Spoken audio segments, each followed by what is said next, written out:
Well, good morning and welcome to Frankly Speaking here on WYDC TV Big Fox. I'm your host, Frank Aiken. We are broadcasting live from the Hesselson studio here on Market Street in Corning.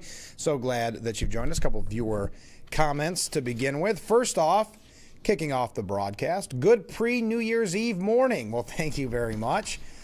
The same for you.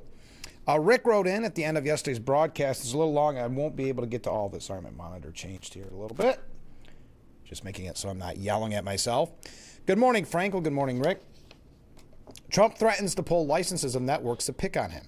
He needs to grow some thicker orange skin. Oh, going with orange jokes, Rick. Okay. If you do stupid things that cause you to get picked on, Trump, that's why Trump got picked on. If he didn't do something like that, the media would be fair and balanced with him. Okay, the Pope says conditions in Gaza are pathetic. He's right. Shouldn't Trump and his identical twin, Netanyahu, be taking the lead on solving this crisis? Well, we have a little bit about their meeting yesterday. But will they do anything about it? The answer is no. Epstein files are turning out to be a joke as predicted. Let's see. I'm skipping a little bit here because it's just so long. Trump orders 350 National Guard troops before New Year's to Moscow. I mean Beijing. I mean New Orleans. Would you be happy if the guards went to Moscow or Beijing? All right. It's going to be like, dare I say, an authoritarian state. Well, Zelensky and Trump met Sunday. Zelensky will get nothing from Trump. We've got an update on that, so I'm going to skip ahead on that because there's an update coming from yesterday, and I know this came in after yesterday's broadcast, so a little bit of it is dated. So, the longer they let Putin destroy every building and infrastructure in Ukraine, the more money it will cost to rebuild it. I'm sort of good at math. Besides, isn't the U.S. $38+ trillion in debt? Do we just print some more money? Tariffs? Let's use the profit from tariffs. Oh, brother, have a great week. Thank you, Rick. You too. Comment from a completely different viewer. Frankly, yes, thank you. Horseheads just received a $4 million grant to replace their Thorn Street Park pool. Please ask our mayor, this is in Corning, what the problem is with replacing our Denison Park pool. The building complex was designed by a renowned modern-style architect and was a rather prestigious feather in the cap for the city at the time. For the last several years of inaction, visitors entering town from the east are greeted by the sight of an empty, neglected pool complex. P.S. A splash pad won't cut it. Thank you very much for that comment. Next time we have, right now it's that window where the new mayor will be sworn in. Actually, I think there was an update. I want to give an update on that. Let me make a note because I think there was a move when it comes to the swearing-in ceremony for the new mayor, and I will get that for you at some point in this broadcast, hopefully. Okay, but then when the new mayor comes in, Pam Walker, we will ask her that question. Hey, just be careful out there. I see it's being reported by New York Upstate that New York State saw the highest number of flu cases ever in a single week, according to New York State Health Commissioner Dr. James McDonald. This was last week's numbers, but still, we are seeing the highest number of flu cases ever recorded in a single week in New York. According to the State Health Department, a total of 71,123 positive cases were reported for the 7 days ending December the 20th.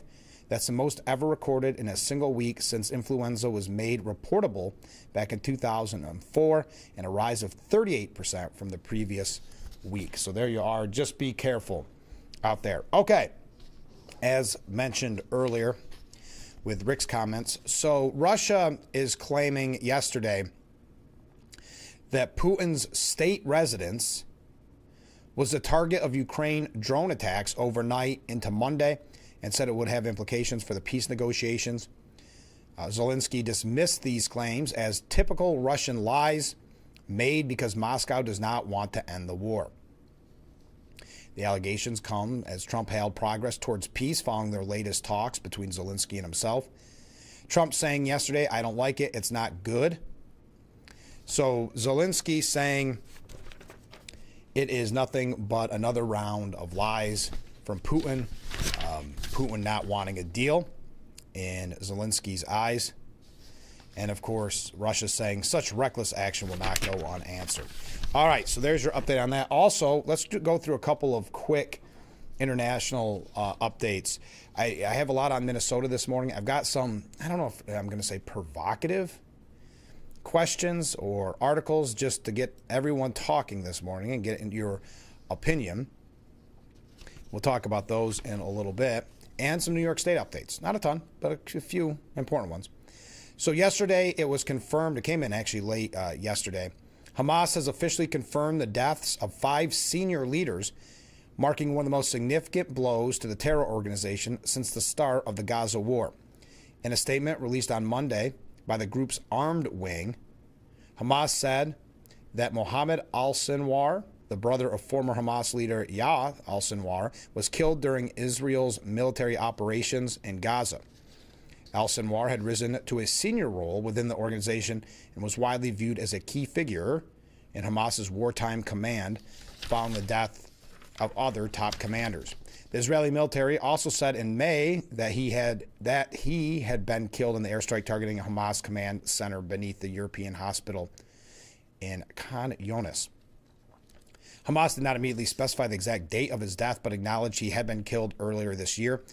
Also confirming, again, I'm not going to read each name and their, I guess you would say, title, but 5 leaders of Hamas have been confirmed killed at some point in this year.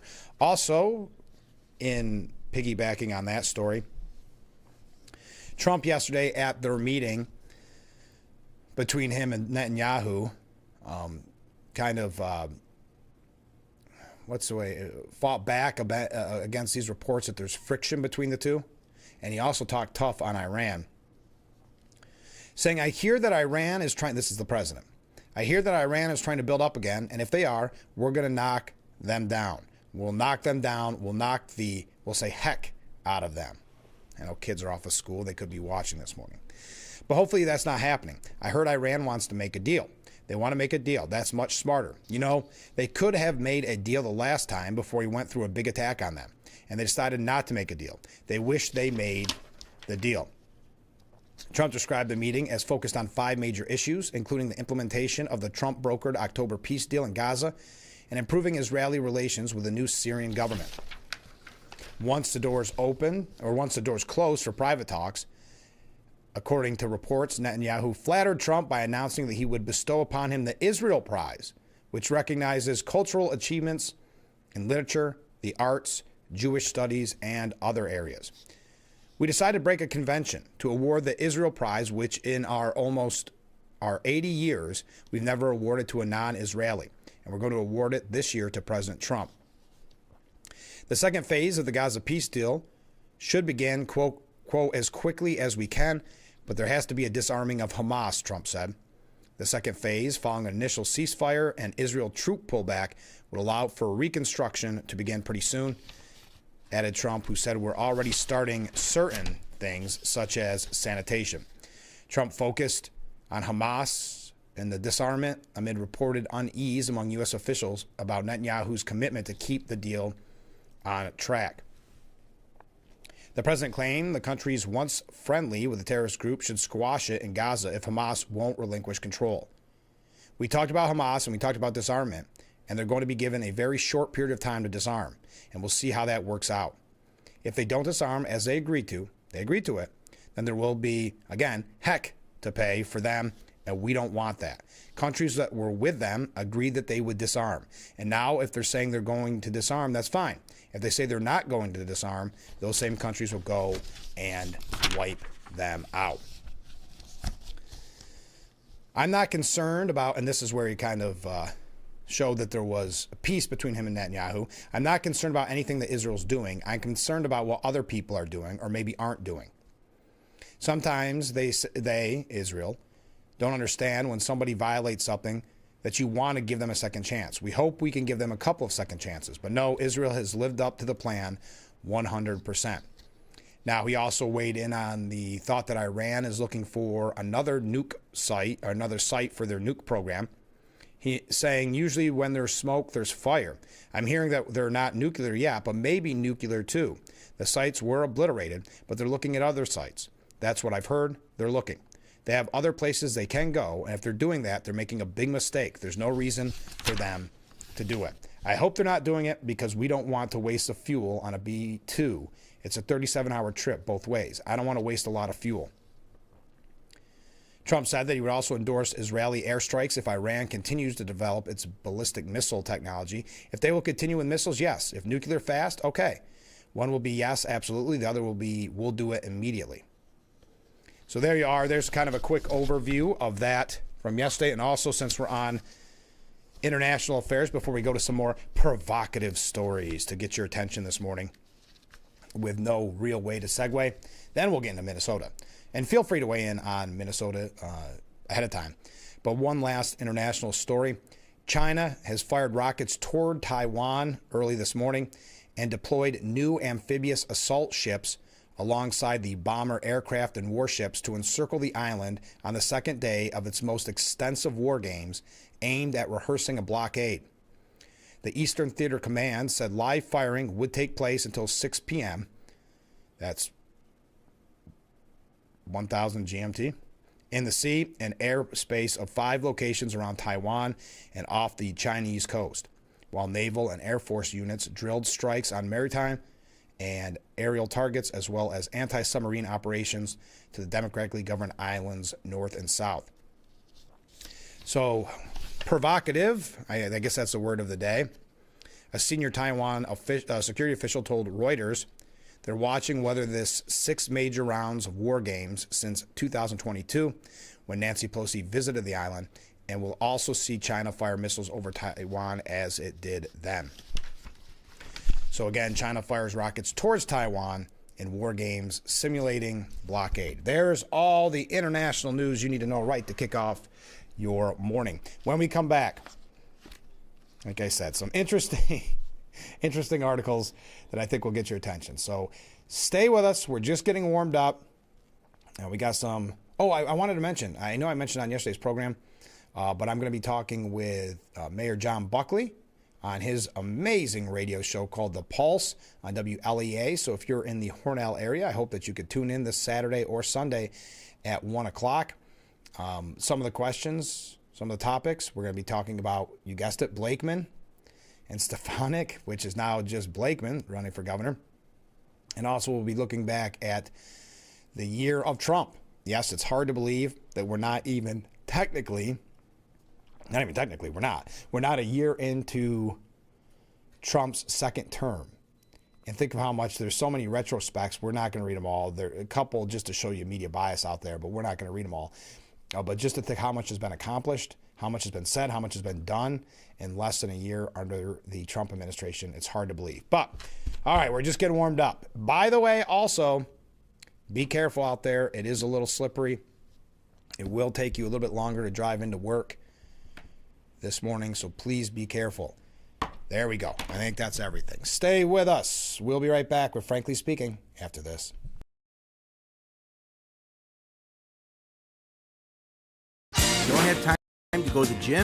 The health club is not an option? Come to Hesselson today and see why swim spas and fitness systems can fit into anyone's yard and budget. 12-foot, 14-foot, 15-foot, 18-foot dual temperature hot tub and swim spas are all on display in Hesselson's indoor and outdoor showroom. Try before you buy. 0% interest-free financing options are available on every Hesselson swim spa. Swim and exercise year-round and start making every day better. After 70 years, it's still fun to poke in the corners at Hesselson's. 10 p.m.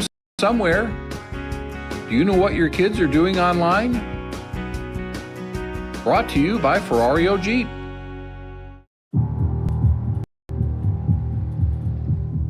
United Way fights for the health, education, and financial stability of every person in every community.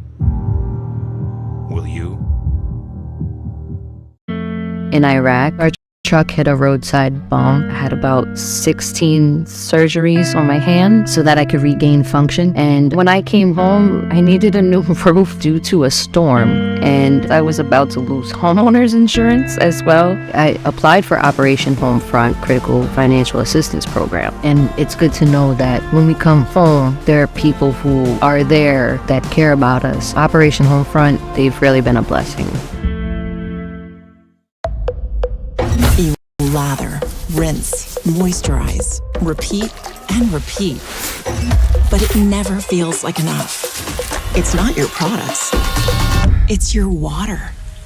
Hard water leaves a mineral residue that clogs pores and dries out hair. Culligan water softeners remove damaging minerals, revitalizing brittle hair and dry skin. Upgrade your shower and skincare routine with Culligan.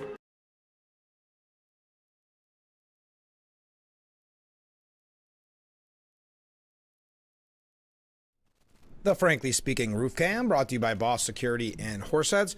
Contact them today for all your business and home security needs. We are back, broadcasting live from the Hesselson studio.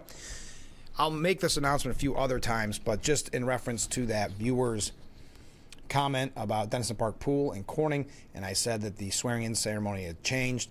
Well, due to anticipated inclement weather, tomorrow's swearing-in ceremony, or oath-taking ceremony as they're calling it, the venue has been updated. Originally, it was going to be in Centerway. Kind of looked like the presidential inauguration. But due to that weather, the City of Corning oath-taking ceremony has been moved to the Corning Painted Post High School Auditorium.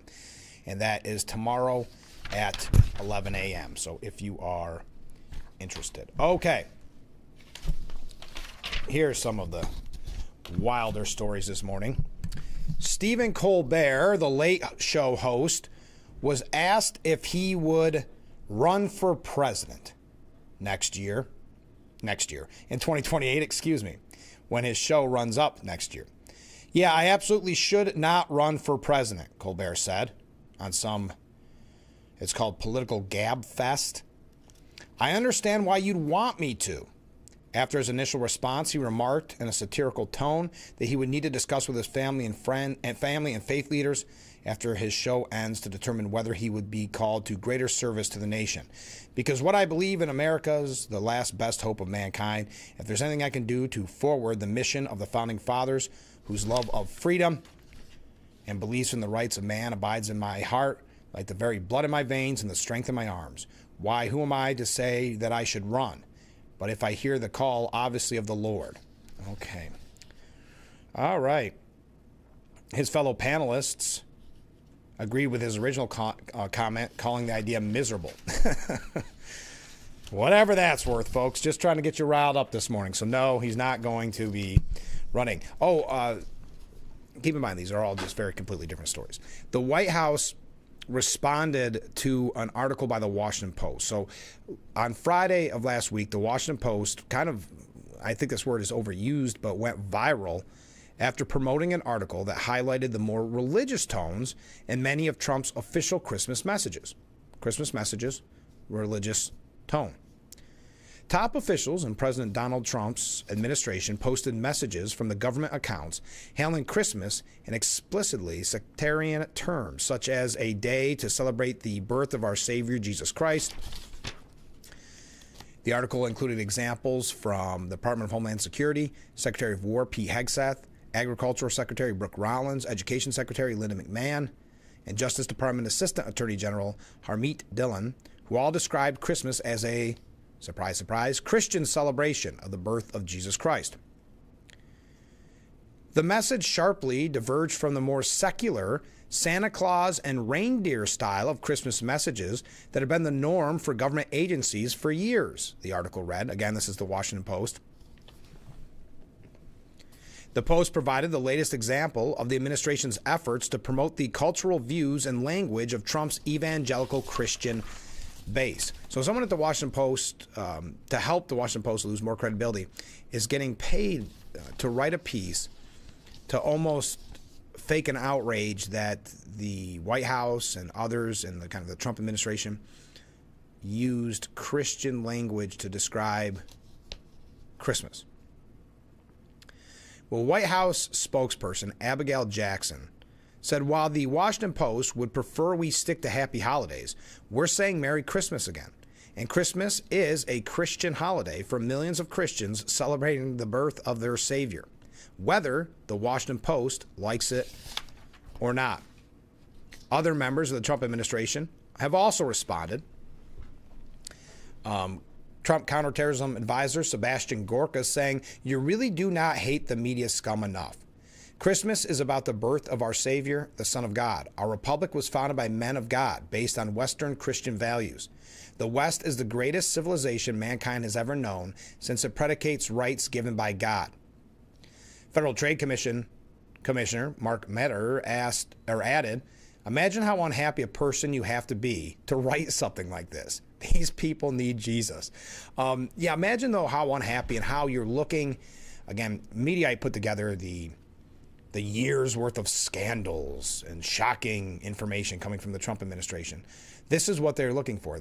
I'm sure in some way trying to talk about separation of church and state, it's so predictable. Needless to say, they're probably sitting on this story, waiting to pounce come Christmas time. Many conservative commentators mocked this idea that the Washington Post is upset that the President of the United States and the White House and the administration talking about Christian values at Christmas time. The Federalist CEO, Sean Davis, wrote, "The Christ in Christmas is a pretty strong signal that the entire foundation of the holiday is Christian. In fact, it might even be a sign that the whole reason for the season is a celebration of the birth of Jesus Christ, the incarnation of God's Son. You absolute clowns." Red State writer Bonchi said they'll dedicate dozens of days a year celebrating mental delusions about gender identity, but notice that Christmas is about Jesus Christ and the great triggering begins. Such a dumb thing to be outraged about at Christmas. Yeah. Representative Daniel Alders from Texas said it's not sectarian to, 1, believe in the true God who alone created the universe and all that is in it. 2, proclaim the good news that the Father sent his only begotten Son to earth to save us. There is either the true God or there isn't. But if he doesn't exist and rule over the earth, then there's little point in us living in our bubbles of false morality and right and wrong. There is no neutrality. So the Washington Post, as so many media typically does this time of year, not just demeaning the Trump administration or trying to, but also, and it's been a push for years, really until Trump came around, to kind of sugarcoat Christmas in the sense of, like the article even said, more Santa Claus and reindeers. And tying that in, when we come back, speaking of Christian faith, Marjorie Taylor Greene, and we're not going to spend a lot of time on this, but like I said, this is just to kind of get you riled up this morning. Marjorie Taylor Greene is getting exactly what she wants. She's getting all this media attention that for whatever reason she wants. She is changing some of her core values, it seems like, to get this attention. She's going to be on The View again, I think, here soon. She's been on The View once before. She's being interviewed by CNN. Well, she did a major interview with the New York Times. And some in the media are running with the bombshells from this article. We're not going to go through all the bombshells, but I'm just showing you some of the media bias tying in with the Washington Post article the article that I just mentioned, which is with Marjorie Taylor Greene. They can't stand her. They couldn't stand her. And now she's getting the attention from the same people that used to hate her and mock her and ridicule her. And for whatever reason, and it is sort of a Republican thing, there's a lot of Republicans just want to be liked by the media so much. They must look at the media as quote-unquote cool kids, so they'll do just about anything for that attention. It's backfired in so many ways for so many Republicans in the past. Well, we're going to tell you a little bit about Marjorie Taylor Greene. A couple other quick media updates. I know we've got to spend the majority of today's show on the Minnesota scandal, because really, where else in the media are you learning about it? The mainstream media is not reporting on it, and it seems like some at the New York Post and some other outlets may be watching this program because asking very similar questions or making comments very similar to what we've been saying on Frankly Speaking about the scandal, such as, will anybody be held accountable? We'll be talking about that a little bit later on in the broadcast, and as I mentioned, we do have some New York State updates, so stay with us. We'll be right back with Frankly Speaking after this.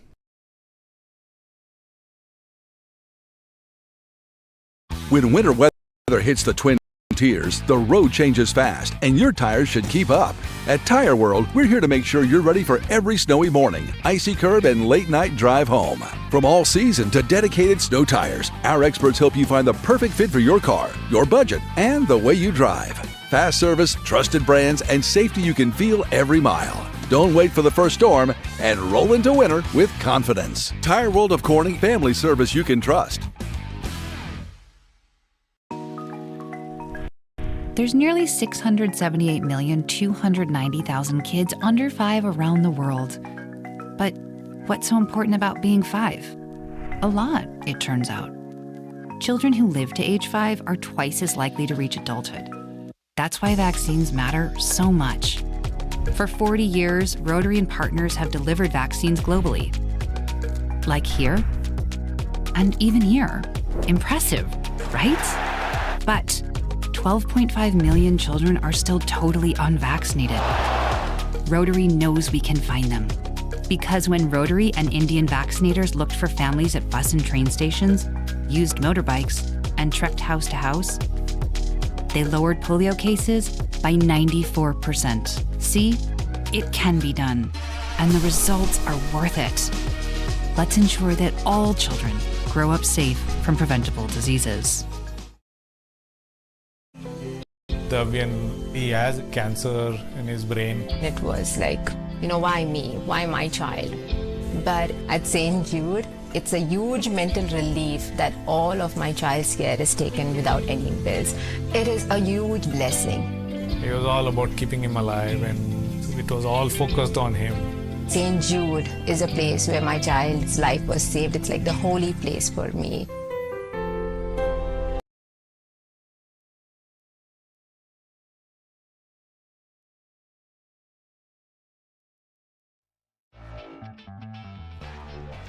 The Frankly Speaking Roof Cam, brought to you by Boss Security in Horseheads. Contact them today for all your business and home security needs. We are back, broadcasting live from the Hesselson studio here on Marcus Street in Corning. So Marjorie Taylor Greene did an exclusive sit-down interview with the New York Times. It is 24 pages long.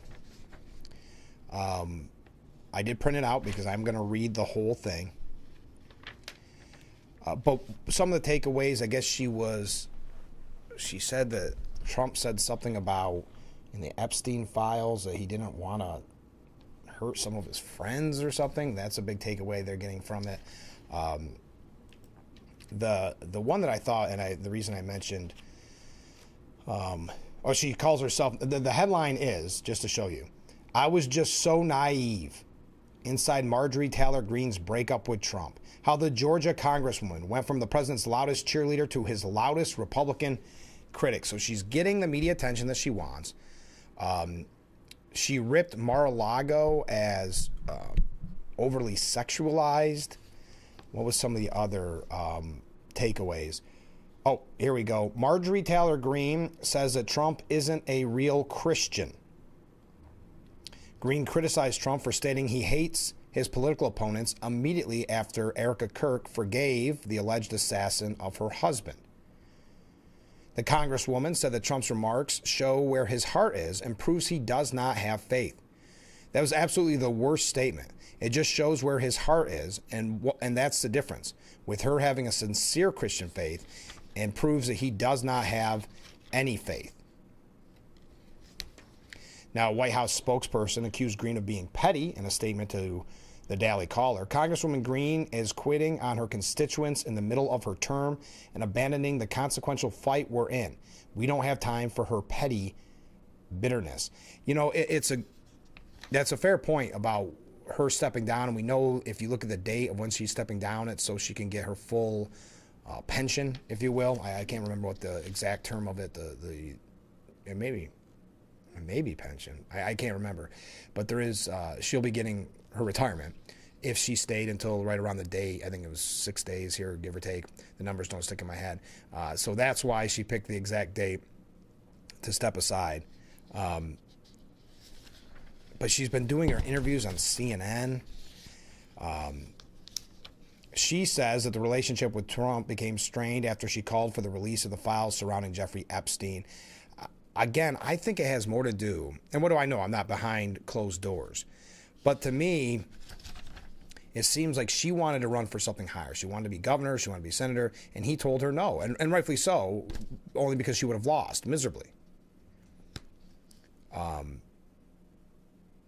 Greene also alleged in this article with the New York Times that Trump told her, quote, "My friends will get hurt if she were to identify the abusers redacted in the Epstein files." So out of 24 pages, they found about 3 things that they could, I guess for lack of a better word, pick apart and try to make a bigger story. Yeah, this is, I did, in full disclosure, I've not read it all yet. I just learned about it this morning. I am going to read it. But it is a story kind of as old as time when it comes to Republicans that want that attention. Look, for instance, one that I remember, John McCain always being called a maverick, right? He was a maverick, and the media loved him when he was reaching across the aisle and caving to Democrats, right?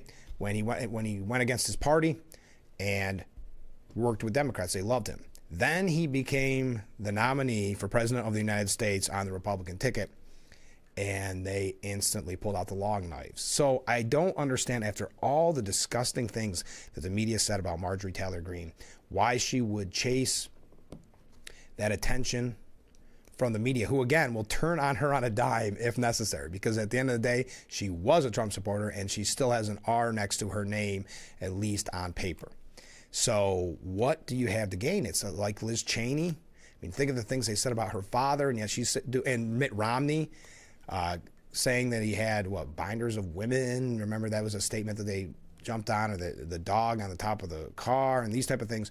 Went back and interviewed high school people to say they bullied him and tried to do everything to destroy him, and yet he went to those same outlets to criticize Trump, such as CNN, to criticize Trump and criticize Republicans. I don't know what it is. You don't see Democrats doing that very often, but Republicans, it's almost a hobby. So Marjorie Taylor Greene has fallen into that. It looks like has fallen into that trap where now she's being interviewed by the New York Times before The View. I think she has another interview coming up on The View. I don't know. I don't follow their schedule. My apologies. But since we're talking about the media, before we go to Minnesota, let's give you your daily update. The Daily Beast saying Trump's bruises have spread. Yes, questioning his health yet again. Every day we have this story. Now, if you hear, I'm not going to read it all. You can find it for yourself if you want. But Jake Tapper and others saying, well, we have to do more reporting on it because you criticized us for not reporting it under 4 years of Biden. So now we have to go extra coverage. It's amazing how that always works, that the Democrat got a free pass. So because of that free pass, the Republican should quote unquote pay. But yeah, we have those stories for you every day. Media, as I mentioned, this is probably a 10-page article, every scandal, conflict, and controversy of Trump's first year. Trump's chaos machine. Oh, good. They're bringing back chaos. That was quite the term there for a while. Yep, that's the opinion piece by Mediaite. I know you don't want me to go through each of them. Starts in January. I'm not going to go through all of them. I'm just saying to give you some idea. January brought the January 6 pardons, the Doge co-presidency. Oh, is that what they were calling it? Well, you can tell this is coming from a non-biased place. Press loyalty tests, an oversight purge. And then February was Gaza resort, AP ban, Epstein binder stunt, Zelensky's dressing down. March was Canada. Now I'm kind of having fun with it. March was Canada as 51st state. Tariff threats. Doge loses shape. And everything smears. What does that mean? April was Liberation Day tariffs, market whiplash, and judges as villains. May was NPR, PBS defunded. How are these scandals and controversy? I'm confused. Media was sued, immigration as punishment, and transparency shut down. June was Iran strikes, National Guard federalization, media as enemy, escalation as policy. July was Epstein case closed, MAGA revolt. Really. Judges attacked, and Musk turns, Doge quietly fades. August was Putin summit, King video, Rose Garden rewrite, and optics over outcomes. Okay, now I'm getting bored with it again. But a typical year in review coming from, again, I know I'm beating a dead horse here, but the media, who hasn't learned their lesson, has lost so many outlets, lost all credibility, still giving it a go. Still making sure that after 4 years of kid glove treatment for President Biden, now it's time to go full attack mode. We saw it on day one, and it is frustrating for many, but also just expected at this point, whether you watch the Sunday shows, whether you watch it during the campaign. The way a Democrat is questioned as compared to a Republican question, it's apples and oranges. In this case, you would never see a year-end review about Biden with the chaos machine, scandals, conflict, and controversy. Again, they wouldn't even report on his mental decline and his physical decline. And if someone did question it, saw the videos, they would say they were deep fakes. They would say you're a conspiracy theorist, that you are evil, wishing the president some type of harm.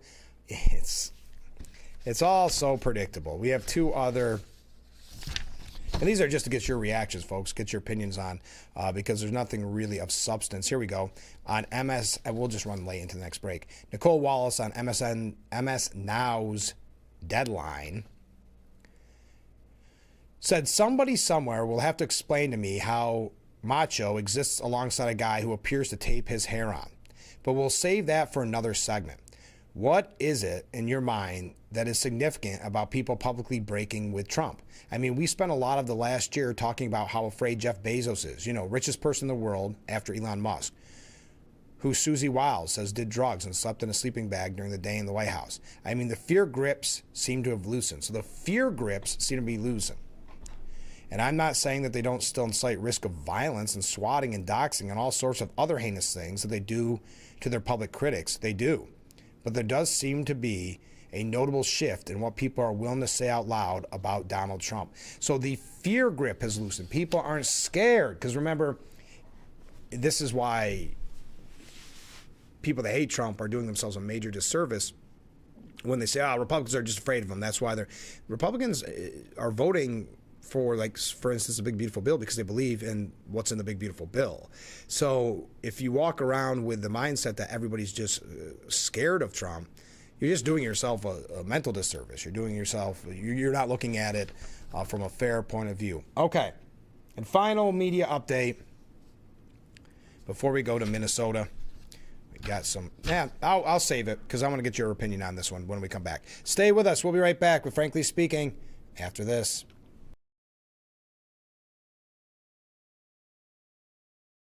Your tap water is delicious. I know, right? It's this Culligan Smart drinking water system. What do you think is going on in there? I'm smelling a touch of chlorine. Yeah, I'm detecting some PFAS. I'm also getting notes of lead. Perfection. Sending it up.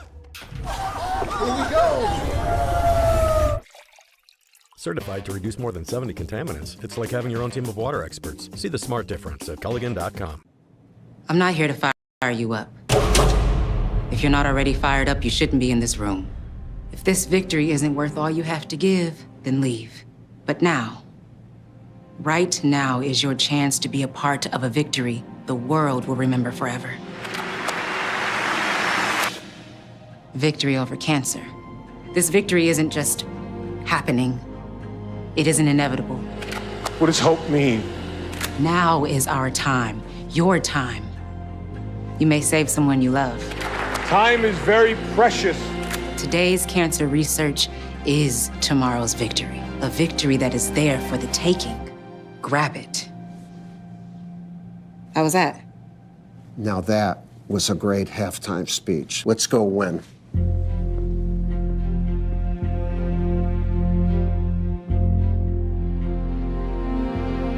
Don't give up. Don't ever give up. Some people might think that it's just a food pantry. But they don't know the significance of it and the importance of it to the people here. I feel so blessed to be able to help people with food on this reservation. One of the elders told me, there is no higher honor for our people than to give one another food.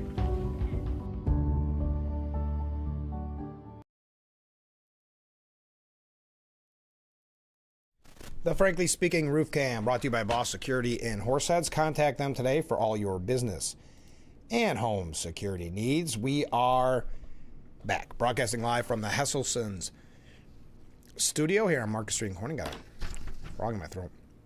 Let's go to some viewer comments. Have you ever wondered why most people that get all kinds of heartburn about Christmas go home at the end of the day and celebrate Christmas? That's a great point. I'm sure the people at Washington Post writing that article most likely went and celebrated with Christmas dinner or something to the like. Yeah, that's typical.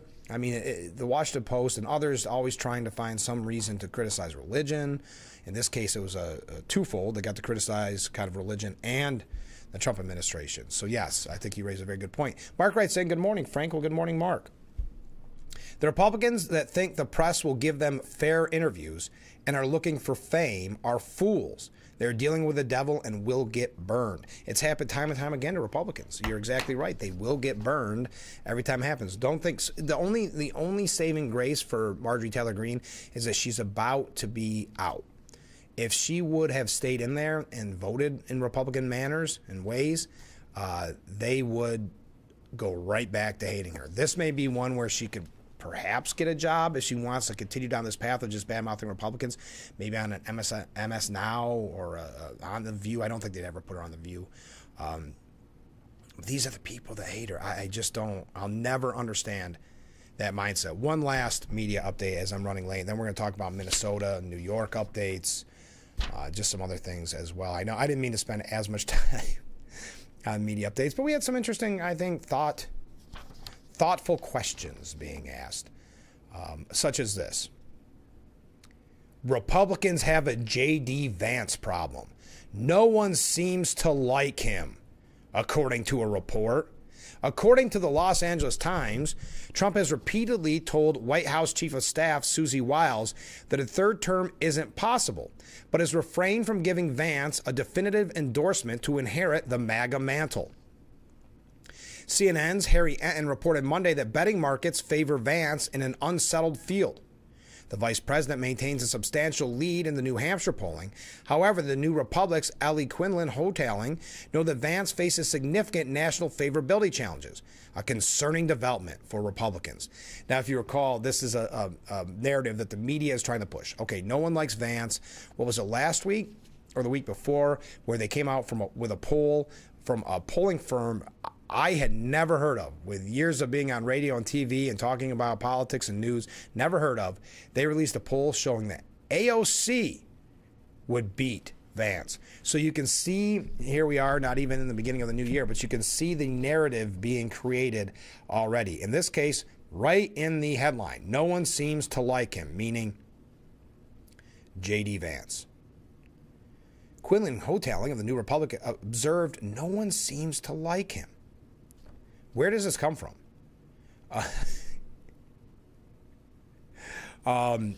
There you are. So my question to you, do you like J.D. Vance? I think, first of all, we talked about this in the past.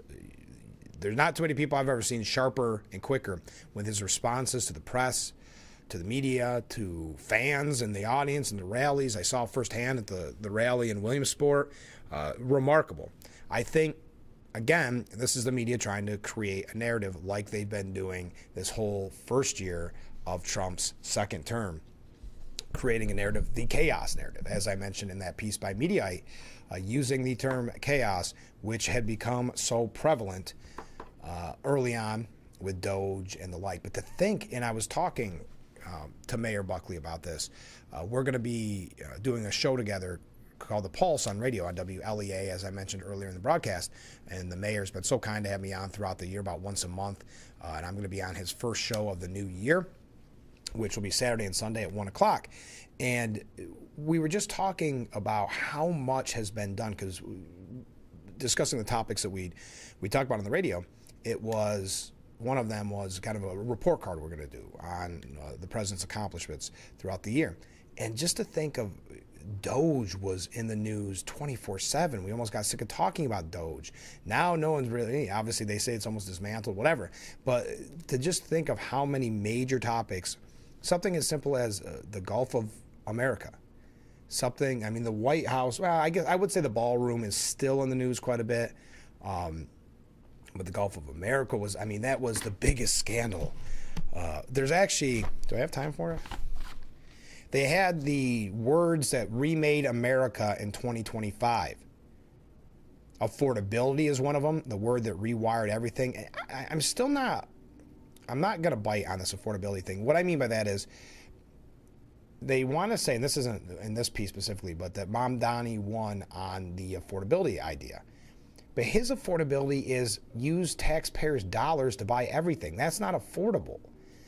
So I understand this because this was saying going back to Trump even, winning on the affordability line. The other word, Doge, when the acronym became a movement.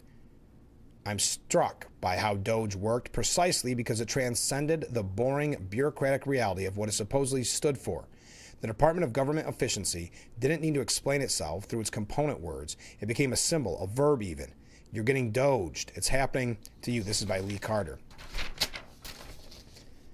What's remarkable is how the inverts that usually happen with acronyms. Usually they compress and clarify. But Doge worked because people forgot what it stood for and simply understood what it meant. Ruthlessness, disruption, the chainsaw on stage. We're starting over, and collateral damage is just collateral damage. All right. Democrat socialism, another word of the year. Authenticity as strategy. The lesson, which should terrify both parties heading into 2026, is that party labels themselves are becoming almost quaint, at least to younger voters. They don't care if you're a Democrat or Republican. They care if you're going to do something for them. That's a fundamental shift in how politics works. Here we go. Gulf of America. The renaming of Gulf of Mexico to the Gulf of America raises questions that go beyond nomenclature. It's about who gets to decide what things are called and what happens when you lose that power. Anyway, Department of War. That was a big one. I like the changing of the Department of War. It's a reminder that language doesn't just describe reality. Sometimes it creates it. The words we use shape behavior, identity, aspiration. Call someone a warrior and they stand differently. They think differently. So there you go. Just kind of an interesting piece. Some of the different words throughout the year. Didn't mean to get into that, but I knew we probably wouldn't get to it if I didn't highlight it there. All right, we got to take a break. Stay with us. We'll be right back with Frankly Speaking here on WYDC TV, Big Fox. Hi, this is Tom Witzel, owner of Hesselsen's in Amara Heights. At Hesselsen's, we care about your well-being and overall health, whether it's relieving stress, muscle recovery, increasing circulation, or just revitalizing the body. Hesselsen's now has 2 complete line of infrared and traditional rock saunas in our new and expanded showroom. Come in today and see why owning a sauna is the start of your new healthy lifestyle. Hesselsen's is still locally and family-owned and operated in Amira Heights. After 70 years, it's still fun to poke in the corners at Hesselsen's. Anyone will tell you battling cancer is not pretty, and neither are the complications you may not see coming, like lymphedema, LE for short, a chronic disease that can leave anyone undergoing cancer treatment with a lifetime of swelling and pain, often affecting one's entire body and sense of self. If you're facing a cancer diagnosis, discuss lymphedema with your doctor. With knowledge and action, we can learn and live. The free They Hear You mobile app and Screen for Success tool can help you turn everyday situations into opportunities to talk with your kids about alcohol and other drugs and identify if they need more support. Download the app today and keep your kids safe and healthy. It's 10 p.m. somewhere. Do you know what your kids are doing online? Brought to you by Ferrario Jeep.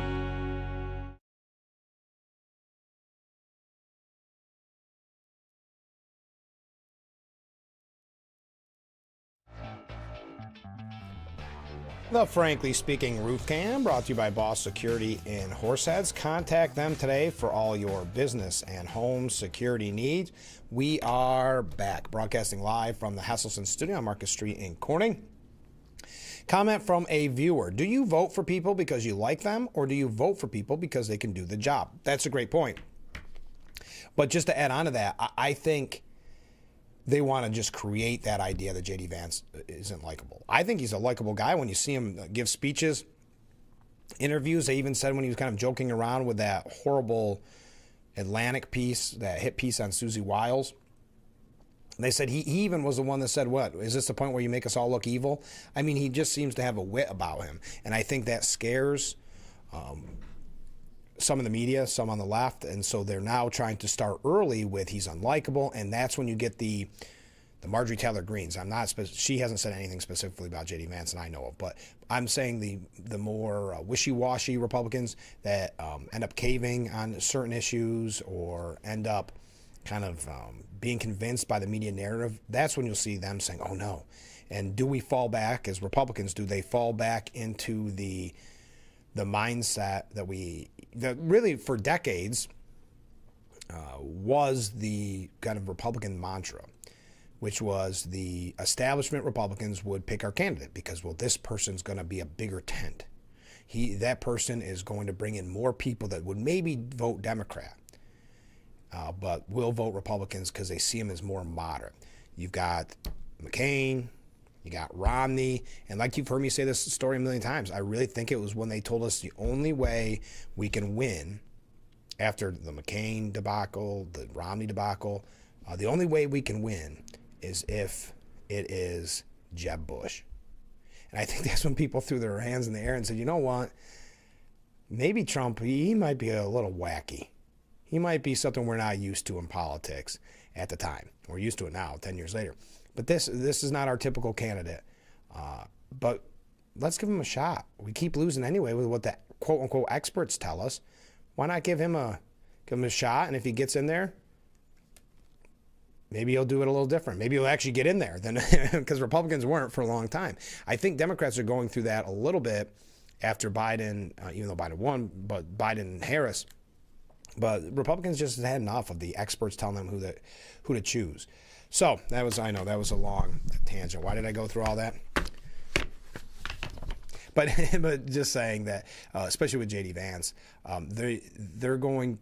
Will we fall back into that where it's not J.D. Vance, where it's, well, you know what, the only way we can win is, I don't know, you name it, somebody that's really not that popular, but they'll say, well, that's what we need in these different times. I don't think Republicans will, but then you see the Marjorie Taylor Greens of the world doing what they're doing, and it makes you concerned. I have to take a short break, and then we're going to wrap up. Get your last second comments in for hour number 1, and then we're going to kick off hour number 2 with Minnesota, talk about Minnesota, and as I said, a couple of New York State updates. So stay with us. We'll be right back with Frankly Speaking.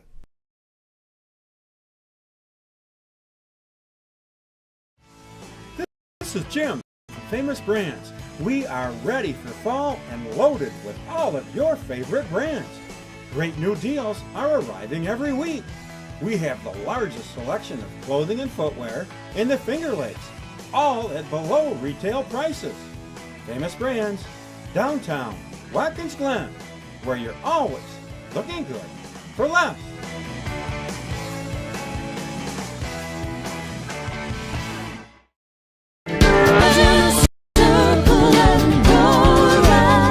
World Youth Clubs provides professional and technical assistance to all our affiliate clubs all around the world.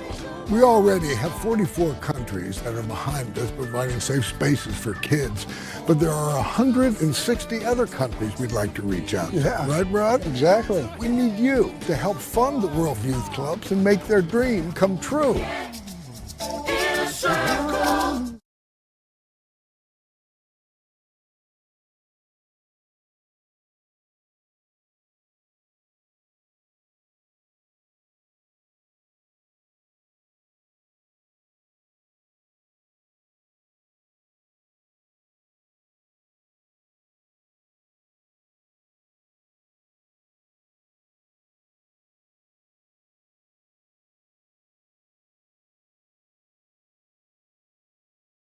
The Frankly Speaking Roof Cam brought to you by Boss Security and Horseheads. Contact them today for all your business and home security needs. We are back broadcasting live from the Hesselson studio, getting ready to wrap up hour number 1.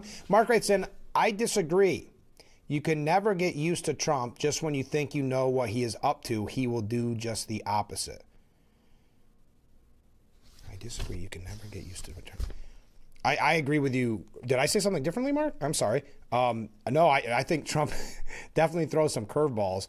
Maybe I worded something strangely. But no, I don't disagree with you. That Trump, just when you think you know what he is up to, he will do just the opposite. It does seem like that. And it's interesting. But I don't. What I'm saying is J.D. Vance is definitely a different person than Trump, but I think he would make a great kind of heir apparent, and most people have called him heir apparent to the MAGA movement. That's why now I think the media is concerned and are throwing out the idea that he's not likable. Oh, quickly before we end this hour, Big Beautiful Bill is going to provide $50 billion to strengthen our rural hospitals. Some are struggling. So Congressman Langworthy sent this out yesterday. Congressman Langworthy announced that New York State has been awarded $212 million in federal funding for fiscal year 2026 through the Rural Health Transformation Program, a historic investment authorized under H.R. 1 in the Working Families Tax Plan and announced by the Centers for Medicare and Medicaid Services. Saying, this is the congressman, I'm extremely proud to share that New York will receive $212 million in funding to strengthen our rural hospitals and healthcare systems that serve so many hardworking families in Western New York and the Southern Tier. This funding is historic, and it will make a real difference for patients and providers across our communities. The Rural Health Transformation Program represents the largest federal investment in rural health care in American history. Established under H.R. 1 in the Working Families Tax Plan, the initiative invests $50 billion over 5 years to expand access to care, improve outcomes, modernize healthcare delivery, and support rural providers nationwide. So this is in reference to eventually the Big Beautiful Bill here. The congressman continued, rural hospitals are the backbone of healthcare in our communities. For too long, many rural systems have faced mounting financial pressure, workforce shortages, and access challenges, forcing patients to travel farther for care. This investment helps change that. As a member of the House Energy and Commerce Committee, I was proud to help advance the policies that made this investment possible. This is critical funding to strengthen the rural hospitals and healthcare systems that serve so many residents of New York's 23rd Congressional District. This is a historic win for rural healthcare in New York. I will continue fighting in Congress to bring home resources that protect access to care, support healthcare workers, and strengthen the communities we serve. There you go. I thought on a positive note. We'll end hour number 1 on a positive note, because hour number 2, we're going to be talking about Minnesota. A lot of people in the media asking the same questions that we asked ahead of time, such as, is anybody going to have to, is anybody going to get any responsibility for this? Is there going to be anybody that has to pay for this? Also, where's the media coverage of it? We've been talking about that lately as well. So we'll talk about that. New York State issues, all that, and much, much more. It is hard to believe. Hour number 1 is in the books. Hour number 2 moments away. Keep those waves, keep those comments coming in. I know everybody's on a little bit different schedule this holiday season. So I know comments and likes sometimes go downhill a little bit. So let's prove them wrong. Let's keep those comments coming in, because I want to hear your thoughts on all the issues of the day. Stay with us. This is Frankly Speaking here on WYDC TV, Big Fox. We will be right back.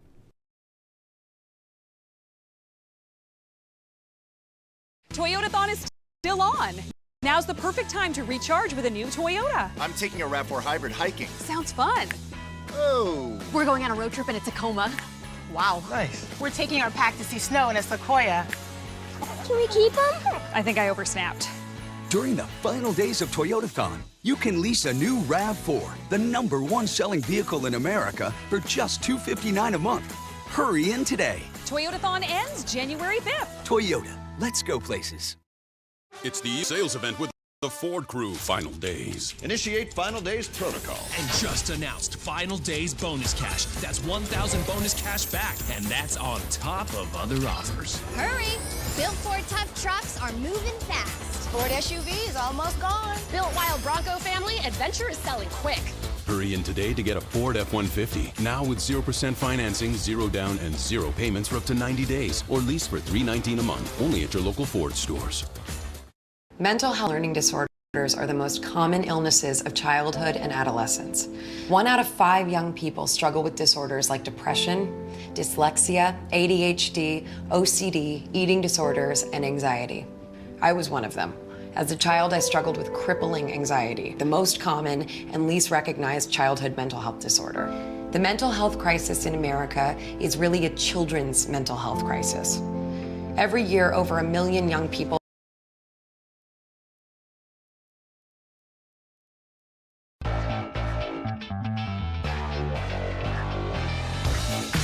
And we welcome you to hour number 2 of Frankly Speaking here on WYDC TV Big Fox. I'm your host, Frank Aiken. We are broadcasting live from the Hesselson studio on Marcus Street in Corning. Thank you so much for joining us.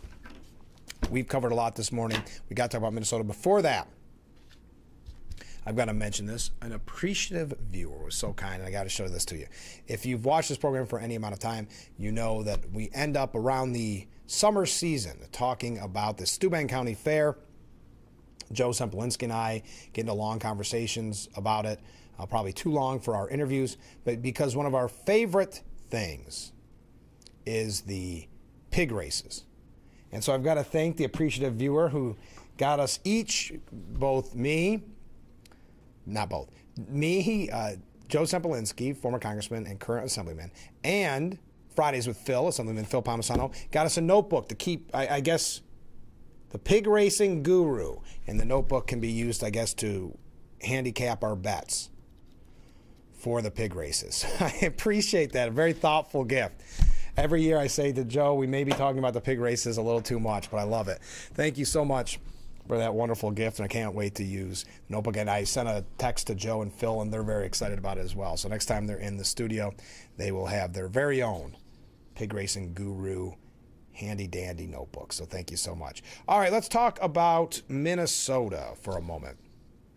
One of the, I guess, most glaring examples of this fraud was when it was captured that the Quality Learning Center, that the word learning was misspelled. That's when people their eyes started opening and saying, what is going on here? It's a purported daycare, and it was a part of that viral video. It looks like in a new video that was released yesterday, they may be busing kids in to make it look like it's a typical day, when in the past, the videos were ghost towns. So when the story went viral and the fraud was exposed, now they are busing in students to make it look like a busy day. Again, most people in that community thought that it was closed. It looked like a ghost town most days. But just so happens that when the story goes viral, there was kids. The residents called the kiddie scene at the site Monday, a few days after this footage came out, highly unusual. One neighbor saying, we've never seen kids go in there until today. That parking lot is empty all the time. And I was under the impression that place is permanently closed. Monday's busy parking lot and the roughly 20 kids streaming in and out, as the New York Post staked it out, was in stark contrast to the neighbor's description and YouTuber Nick Shirley's video showing what appeared to be a facility that wasn't in use. You do realize there's supposed to be 99 children here in this building, and there's no one here, Shirley asked the person answering the door. No children appear to be at the center at the time. The facility says its hours are Monday to Thursday, 2 to 10. 2 to 10 p.m.? Huh. So they were arguing that his visit came before they opened for the day.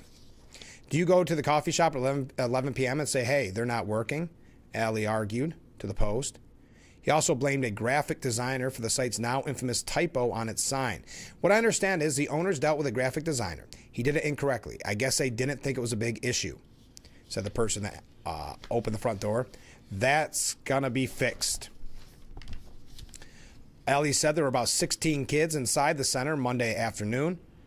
Shirley released his video amid a massive scandal involving taxpayer-funded social services.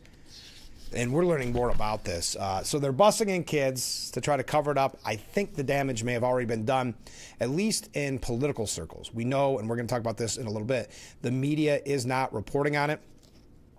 But listen to what we're learning. Minnesota's rampant fraud, this is coming from the New York Post, involving taxpayer-funded daycare, reportedly goes back to at least as far as 2014. So going on 12 years. And allegedly involves scammers stuffing carry-on luggage with as much as $1 million a pop to smuggle out of the country. Tens of millions of dollars in cash transported in luggage started flying out of Minnesota's St. Paul International Airport around a decade ago, with a marked uptick beginning in 2016 when travelers departed with a total of $84 million and another $100 million the next year. The troubling report has taken on explosive new significance since the feds alleged a mind-boggling up to $9 billion, folks, $9 billion fraud scheme in which supposed businesses, such as daycares, lied about providing desperately needed services to the needy to illegally rake in millions of dollars in government funding.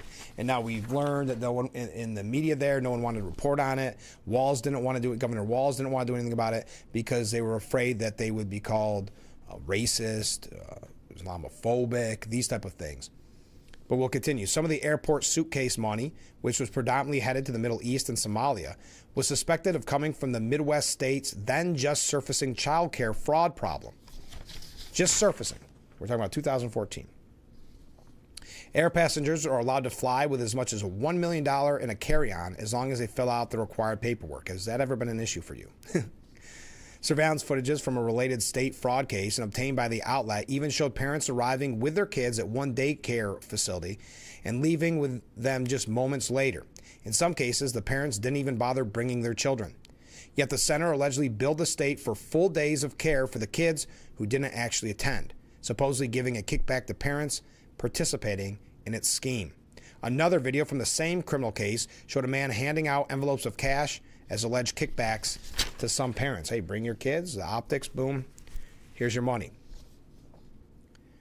They started cracking down on such schemes in 2014, and as of 2018, have been looking into possible fraud by dozens of businesses suspected of receiving millions of dollars in government funds for bogus child care services.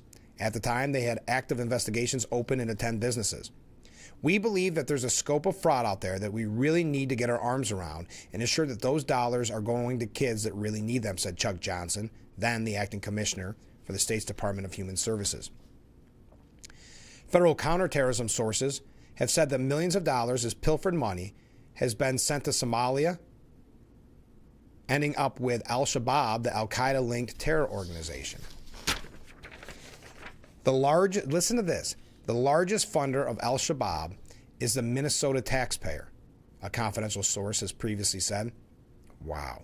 It's estimated that at least $300 million has been pilfered from the state's food program, Feeding Our Future, another $220 million from the state autism program, and another $302 million from the housing stabilization program. Roughly 92 people have been criminally charged for allegedly running shady businesses and nonprofits that receive federal funding for social services they didn't actually provide. Wow. Now, some state officials and daycare managers are pushing back after this video has went viral.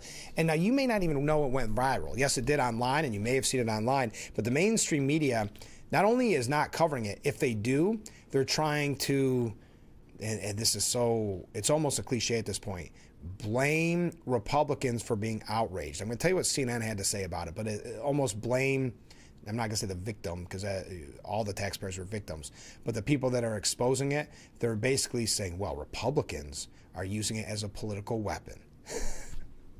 We'll tell you about that in a moment. But Minnesota officials and a daycare manager denied fraud allegations after this video was released. At a news conference, Minnesota Department of Children, Youth, and Families Commissioner Tiki, Brown, said prior inspections of the center did not uncover fraud and that the regulators are conducting additional unannounced visits to review concerns. Quote, we are aware of a video that's been circulating that has gained local and national attention about child care centers in Minnesota. While we have questions about some of the methods that were used in the video, we do take the concerns that the video raises about fraud very seriously. That's another typical tactic in politics and in media. They used to do that to James O'Keefe, remember, from Project Veritas?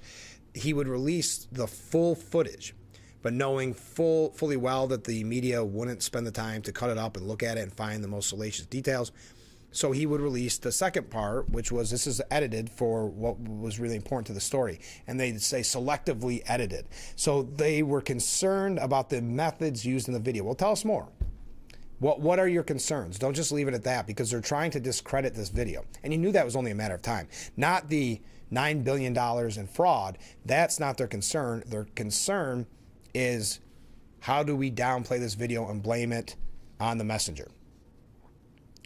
Brown said each facility mentioned in the video had been visited at least once in the past 6 months as part of the state's licensing process, with annual inspections conducted without advance notice to assess normal operations. She added that inspectors found children present during those visits and that none of the prior reviews uncovered fraud. None of those investigations uncovered findings of fraud, adding there is currently no pause on payments to the centers named in the video.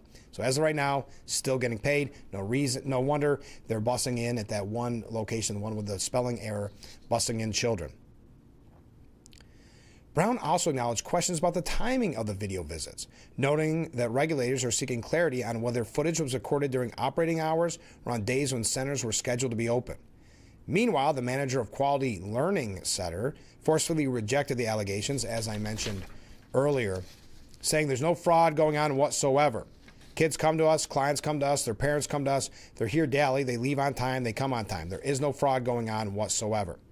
Alley said the center operates Monday through Thursday from 2 p.m. till 10 p.m., serving primarily after-school children, and has remained open for more than 8 years without interruption. All right.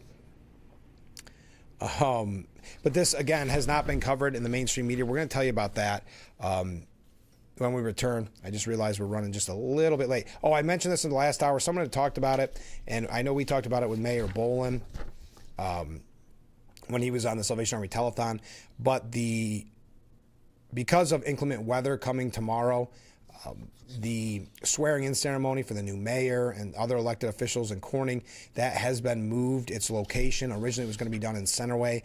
Now it is going, they're calling it the oath-taking ceremony, will now take place at the Corning Painted Post High School Auditorium, and that is tomorrow at 11 a.m. All right, we'll be right back with Frankly Speaking. Stay with us.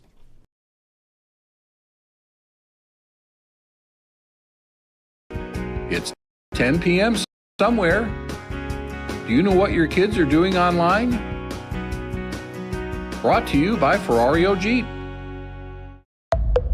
You lather, rinse, moisturize, repeat, and repeat. But it never feels like enough. It's not your products. It's your water. Hard water leaves a mineral residue that clogs pores and dries out hair. Culligan water softeners remove damaging minerals, revitalizing brittle hair and dry skin. Upgrade your shower and skincare routine with Culligan, water you love. My dad, he's a double amputee, and he's one of my favorite people in the world. To me, a hero is someone who fights for our country and freedom. My dad is a hero. Homes for Our Troops built this house, and it's basically made for him. My dad can get through the wide doorways. When he is making our lunch, he can reach anything we need. He'll help me build tiny projects. Life is good here. Without Homes for Our Troops, we'd be living in a home that didn't have all these features that helped him. Homes for Our Troops builds and donates specially adapted custom homes nationwide for severely injured post-9/11 veterans and enables them to rebuild their lives. If they get a new house like this one, it'll help them do normal life. My dad's not just a hero, he's my hero.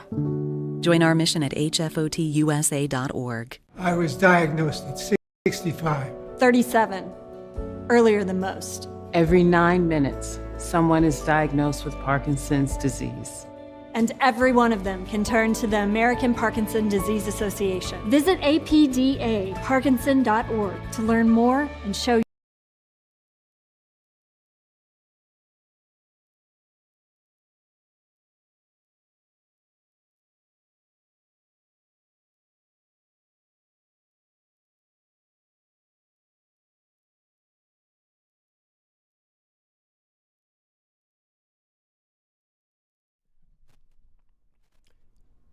The Frankly Speaking Roof Cam, brought to you by Boss Security in Horseheads. Contact them today for all your business and home security needs. We are back broadcasting live from the Hesselson studio. We are going to talk about New York State updates here in a little bit, but I've got quite a few things here more about Minnesota, but feel free to weigh in on any of the issues of the day. So the Small Business Administration is halting federal funding to Minnesota as it probes potential fraud in the state. So the Trump administration pausing some federal funding. SBA is pausing annual funding to Minnesota while we investigate $430 million in suspected PPP fraud across the state. This administration will not continue to hand out blank checks to fraudsters, and we will not rest until we clean up the criminal networks that have been stealing from American taxpayers. More than $800 billion in loans were provided to small businesses during the pandemic through the Paycheck Protection Program. Loeffler notified Minnesota Governor Tim Walz last week that SBA would freeze more than $5.5 million in funding, pending further review. In her letter to Walz, Loeffler noted individuals indicted in Minnesota's $1 billion pandemic scheme involving a massive Somali fraud network also received at least $3 million in PPP loans. The SBA has since identified 13,600 additional PPP loans in Minnesota, totaling $430 million suspected as fraudulent. With dozens of investigations underway, the conclusion is unavoidable. Minnesota cannot be trusted to administer federal tax dollars. Its socialist welfare system has enabled fraud at industrial scale at the expense of honest Americans, and these are the consequences. Walz's office noted that PPP is a federal program created, administered, and distributed by the federal government and blamed Loeffler for not identifying any alleged fraud in the program. The Walz administration has no role. Walz is coming under scrutiny, but, well, I'm going to ask the question later, and we've talked about it on the program, will anybody be held accountable? And there's a really good piece on that we'll get to a little bit later on.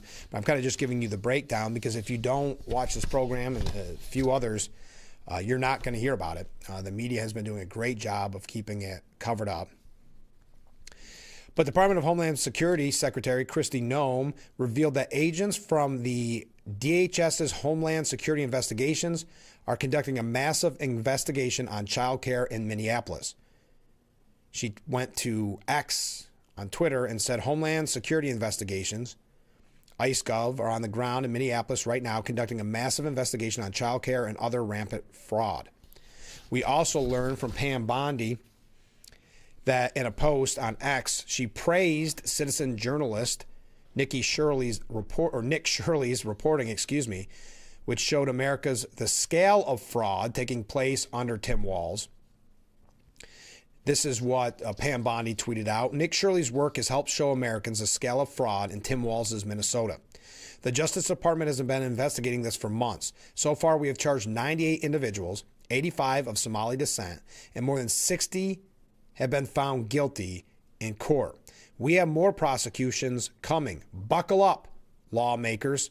That's going to be interesting because there's a lot of talks of where did Ilhan Omar get her fortune. Went from being broke when she ran for Congress to now having a wealth of $30 million, a fortune of $30 million. So that may be what she's hinting towards. But that, and it was J.D. Vance who said that Nick Shirley's work was better than any Pulitzer Prize winning work from any quote-unquote journalist this year. Many in the GOP are calling, and specifically the Minnesota GOP, and this is, where is it here? Okay. Several Republican lawmakers in Minnesota released a statement officially calling on Tim Walz to resign in light of the unfolding fraud scandal. Minnesotans have been watching the fraud crisis get worse and worse for years. It has gone on long enough, Minnesota State Senators Bill Leski and Nathan Wazenberg said, and others. This is not about politics or stunts, and we do not make a call for this lightly. The office of governor deserves respect, and we have tried to give Governor Walz time to act. The group then cites Article 8, Section 6 of the Minnesota Constitution, which lists serious malfeasance in the performance of official duties as a reason to recall executive and interior officers, but stop short of calling for an official recall effort. The lawmakers explain that leadership means doing the right thing even when it's difficult, which is why we are calling on Governor Walz to resign. We are talking about billions of dollars in fraud that should have gone to vulnerable Minnesotans. The red flags were everywhere, yet year after year the fraud kept growing, and year after year nothing changed. Yeah, and Walz is not, well, again, a lot of people have called for him to resign, Linda McMahon and others, but he hasn't really been held to account for this. I mean, has there been any real coverage even on the weekend shows? When we come back, we're going to tell you about how the media has been covering this. A comment from I'm going to wait on that. I'm going to wait on that because I have a question about that last text. But we have a couple texts come in. We do have to take another break. But the question being asked, will anybody pay for this? We'll take a look at what the media's been saying, what this says about red states overall. And then we're going to get into, red states, blue states overall. And we'll talk about New York State issues as well. What else we got? We got a lot coming up on the program. Is Ron Mamdani getting sworn in pretty soon? We may mention that as well. Who knows? Stay with us. We will be right back with Frankly Speaking here on WYDC TV, Big Fox.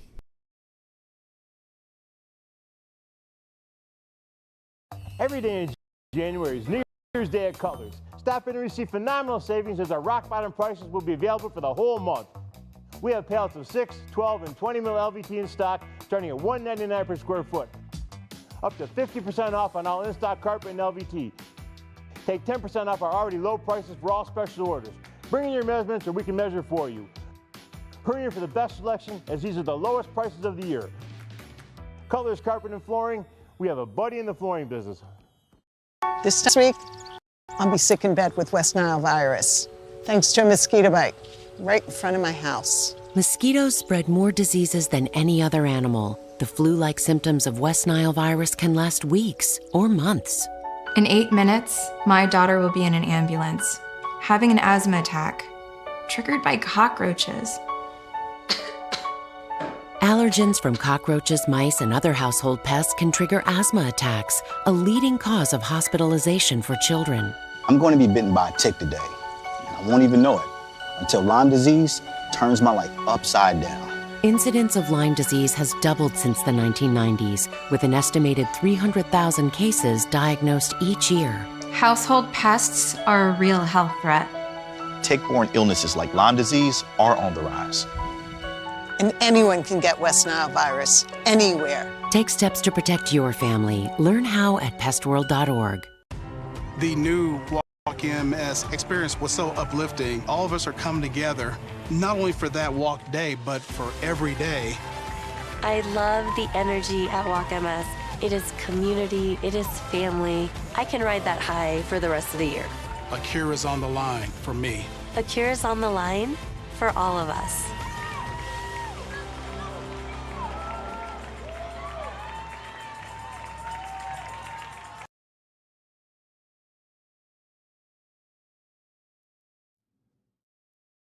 The Frankly Speaking Roof Cam, brought to you by Boss Security in Horseheads. Contact them today for all your business and home security needs.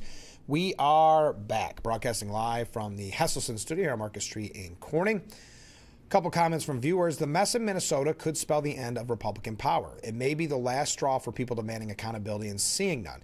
I reached out so I understand. I think I kind of understand it better. So, obviously, people want to see those that were responsible for this held accountable, and voters may punish the Republicans for the deeds of Democrats, kind of being what's the word I want to use? Democrats not doing anything to stop this. So the Republicans' lack of action. I understand. Okay, now I get it. I'm saying Republicans will pay for the lack of action. Billions stolen and no one goes to jail and the governor walks. Now I understand your point. Thank you. It's unfortunate, but I do think there would be some of that. I do think Walz, who is obviously a Democrat, could pay for this re-election time, perhaps because it is such a monumental amount. But I do think when there's so much, it's not inaction, but there just seems to be, it's anticlimactic when there's a trial or anything happens and we don't see these huge punishments. So I get your point now that I understand. I just want to make sure I didn't want to put words in your mouth if I didn't understand, so I appreciate it. Mark writes in, maybe they need to figure out who is paying the press not to cover these stories that could be incriminating to Democrats. I got to say, Mark, I think the sad thing is they're not getting paid for it. I think the thing is it's blind allegiance. to the Democrat agenda. First of all, that comes from journalism school and college, where they're taught basically the best thing that they can ever do is bring down a sitting Republican president like Woodward and Bernstein. It's entrenched with liberal bias, and they don't even mind losing money. If you think of the CNNs in the world who've lost so much credibility and lost the revenue that they used to receive, and they're still pushing the left's narrative. So sadly, you know how we talk about protesters, these anti-Trump protesters getting paid, and I say, yes, there are some getting paid, but the sad thing are there's the ones that aren't getting paid. They're the ones being used. The media is being used by the Democrat Party. Now, you can make the argument, who's creating the message, who's creating the narrative? Does it start with the media and the Democrats take it, or the Democrats feed it to the media? That's a whole nother story. But I understand what you're saying, but the sad thing is I think there's a lot of people that are carrying the water for the Democrat Party in the media that are not getting paid off to keep this quiet. They just want to protect the party so much. They want the Democrats in power, and they hate the Republicans so much. That goes back to our talk about Marjorie Taylor Greene, why she's doing this and giving these sit-down interviews like with the New York Times for people that hate her. It makes no sense. Ken writes in, and the legacy media headline will be how disgusting the Trump administration is to hold funding from Minnesota. That could help feed and keep children warm, especially after the children were harmed by some unscrupulous criminals. Thank you, Ken. You're probably not wrong, sadly. You know that. I could definitely see that headline, because how about this as a headline or as a topic? On CNN's The Lead yesterday, Whitney Wild said that the fraud cases in Minnesota have become a major political flashpoint for Republicans, and this has been going on for years. So and they do this all the time. It's so frustrating. They don't talk about the issue at hand. They try to blame Republicans for making it a big political issue. Wild said this is just the latest chapter of this sprawling fraud investigation that began in 2022 and has led to more than 75 arrests. Many people are among the Somali community in Minnesota.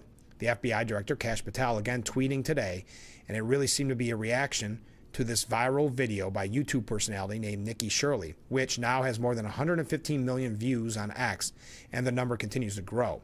In the video, Shirley says he's uncovering more fraudulent businesses in the Somali community. That 42-minute video was retweeted by Vice President J.D. Vance and Elon Musk. Director Patel said the FBI has been all over these cases. Even before the public conversation escalated online, the FBI had surged personnel and investigative resources to Minnesota to dismantle large-scale fraud schemes exploiting federal programs. In touting the arrest, Patel said that the FBI believes this is just the tip of the very large iceberg. Why am I reading this whole point?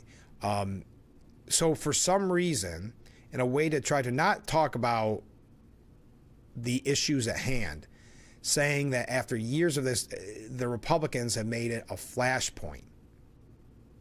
Shouldn't every taxpayer, shouldn't every media outlet be talking about this ad nauseum? This is unbelievable. Now, she did conclude, Phil, this is the latest chapter. We have no indication this story is anywhere close to over.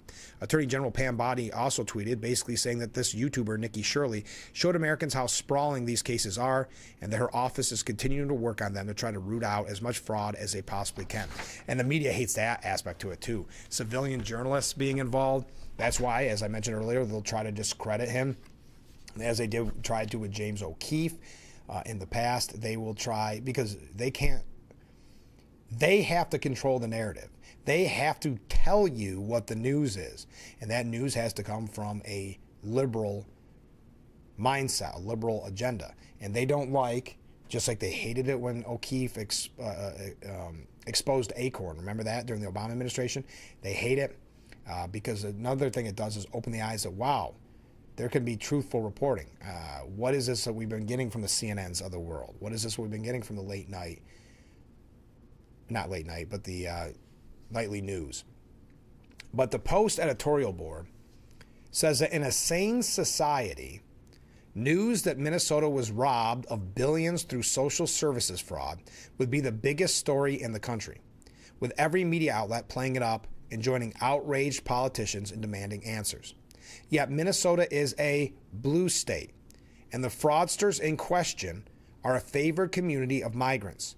So the scam is muted by a conspiracy of silence, misleading, ennobled by liberal the liberal agenda. The latest revelations, uncovered by citizen journalist Nick Shirley, demonstrate the publicly funded daycare outlets in Minnesota, run largely by Somalis, are mere fronts for collecting government cash and laundering it.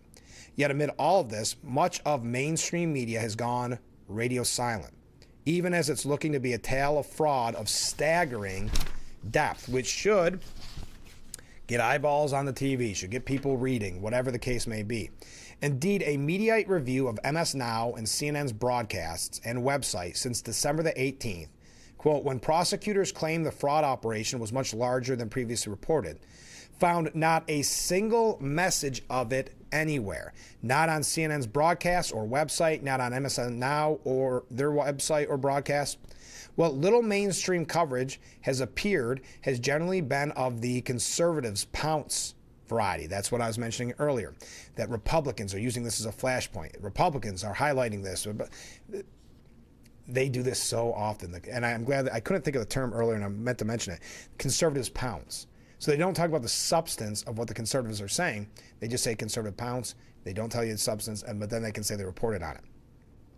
Spinning the story is another example of right-wing media making prime rib out of a nothing burger. Some reports, following a time-tested playbook about race and crime, imply it's xenophobic to draw attention to the overwhelmingly Somali origins of those involved. CNN praises Minnesotans for expressing a wave of solidarity with the community, which state leaders have been quick to publicly embrace. Sure, politicians like Governor Tim Walz know just how to skirt blame for closing their eyes.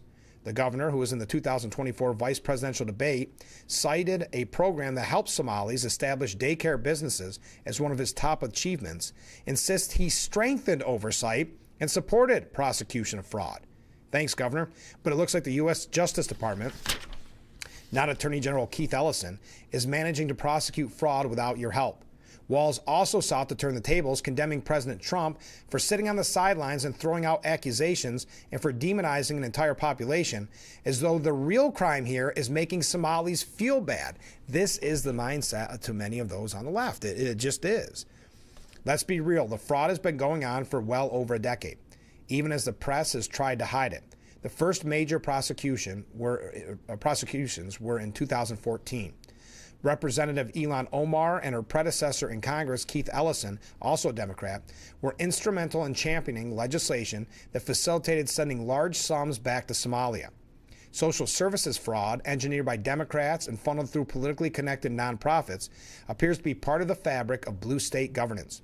And covering it all up seems to be the role of the left-leaning media. And that's what we're seeing, because they know, especially this time of year, folks, this should be a major story at a time when it's a little wanting for news stories.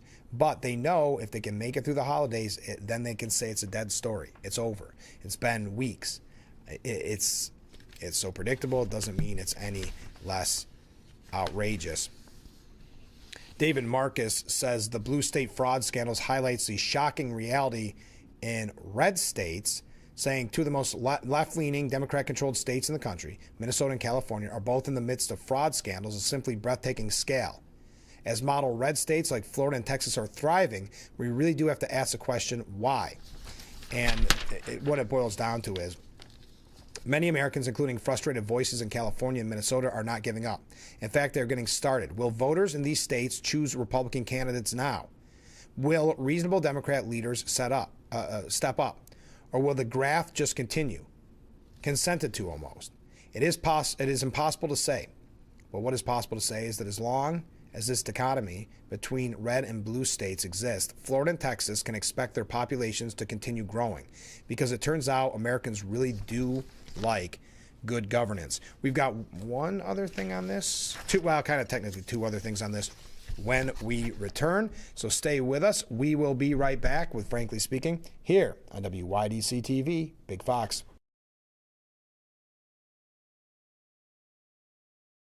Your tap water is delicious. I know, right? It's this Culligan Smart drinking water system. What do you think is going on in there? I'm smelling a touch of chlorine. Yeah, I'm detecting some PFAS. I'm also getting notes of lead. Perfection. Sending it up. Here we go. Certified to reduce more than 70 contaminants. It's like having your own team of water experts. See the smart difference at Culligan.com. Everybody knows what to do to stay in shape, right? It's like, oh, well, you eat right and you exercise. We know it, but then we don't necessarily practice it. It's not normal to come out of concerts and clubs with your ears ringing and not able to hear. You need your ears. You just need your ears. We take it for granted. And a lot of people just don't think about it because they think tinnitus, oh yeah, that's that ringing in your ears, right? Something that maybe just lasts a couple of minutes. You know, if you don't know, you don't know. But what you don't know can actually hurt you. I thought I had decades until something like this was going to happen. I didn't know that there was a lot I could have done to prevent it. You gotta protect your hearing. Protect your hearing. Wear earplugs or wear headphones that actually minimize the sound that's going inside your ears. Take sound breaks. We're constantly on our phones. This is going to get very real for you a lot sooner than you think. You're still cool. Your sound isn't blasting and vibrating all the windows, and you're still cool.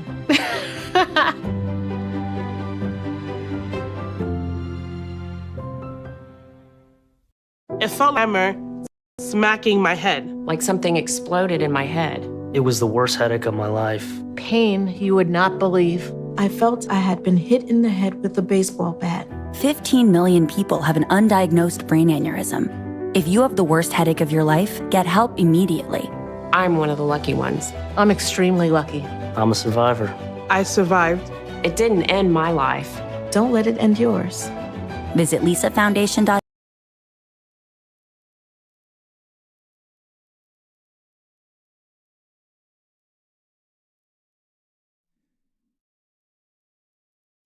The Frankly Speaking Roof Cam brought to you by Boss Security in Horseheads. Contact them today for all your business and home security needs. We are back broadcasting live from the Hesselson studio.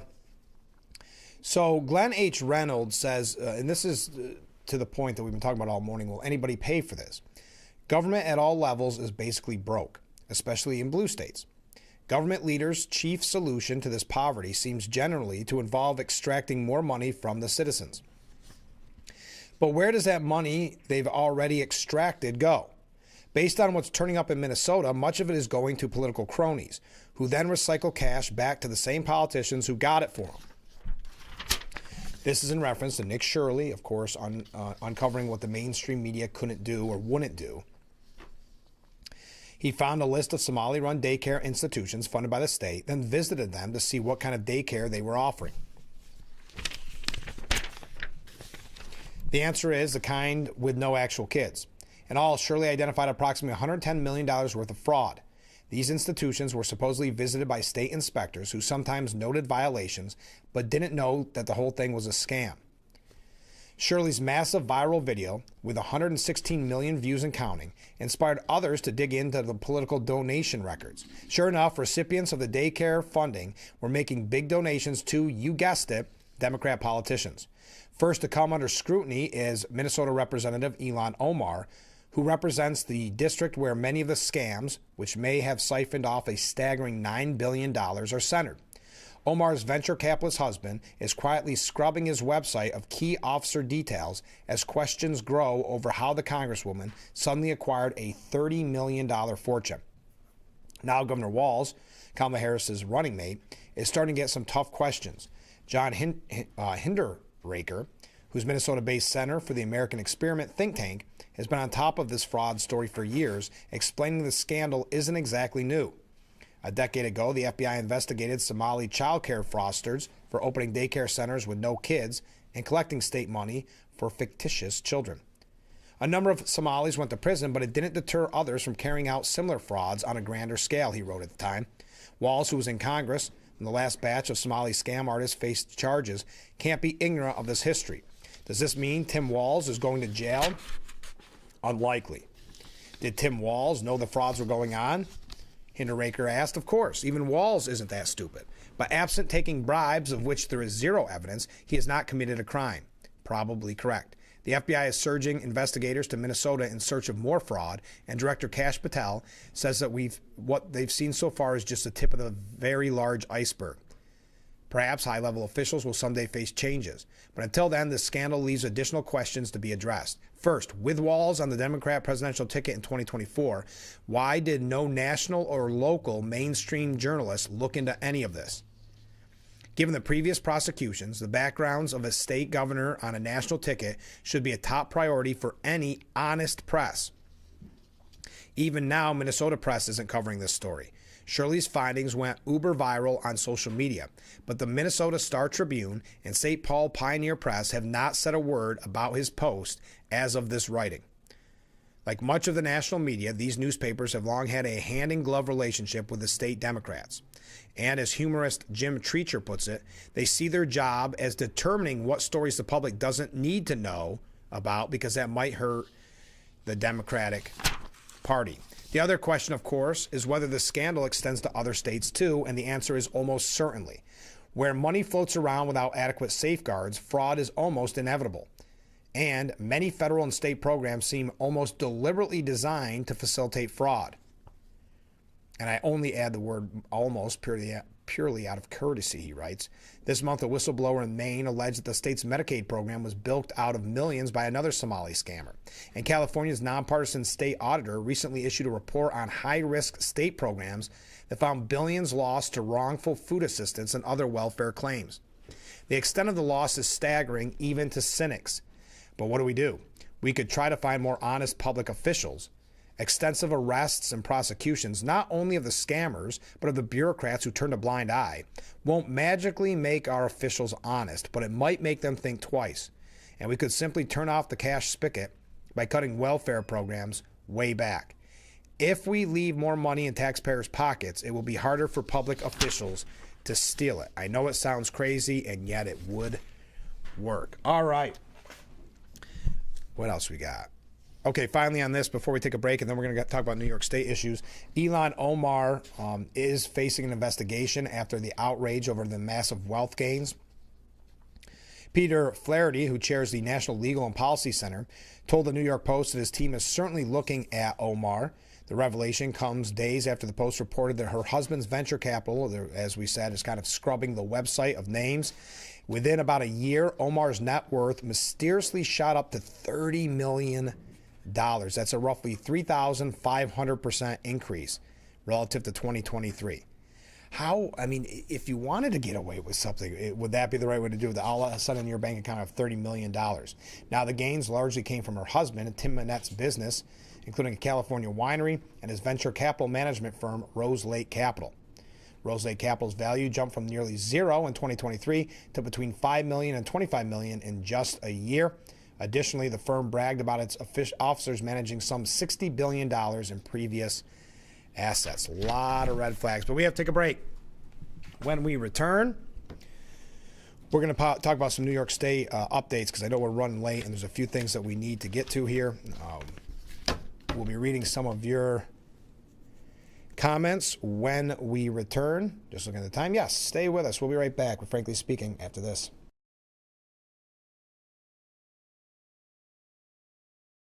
What better way to start or end every day than relaxing in your very own Hesselson's hot tub? Massage therapy, relaxation, stress reliever, pain management, soothing muscles, or just spending time with a loved one. Hot water therapy really does make every day better. Hesselson's has been a part of this great community for over 70 years, still being locally owned and operated. So make the drive to Hesselson's and start making your path to a better life today. And after 70 years, it's still fun to poke in the corners at Hesselson's.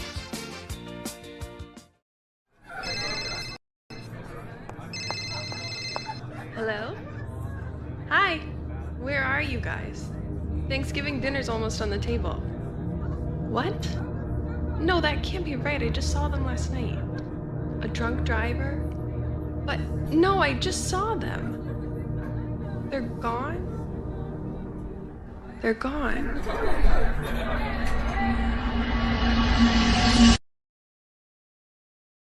The governor cleared the state of emergency, and evacuation is now underway as the storm approaches. The National Weather Service has issued a warning as it monitors the storm, including the following counties that are fortunately.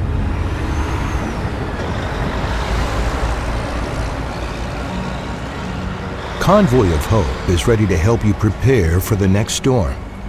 Visit convoy.org/prepare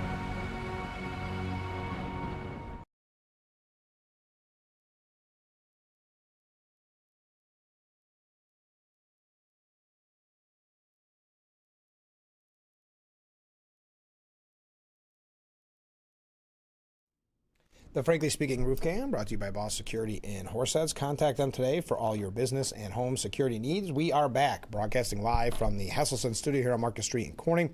I wanted to quickly, because I know we're almost out of time, talk about a couple of New York State things before we move along. But GOP gubernatorial hopeful Bruce Blakeman, we spent most of yesterday's show talking about Mr. Blakeman.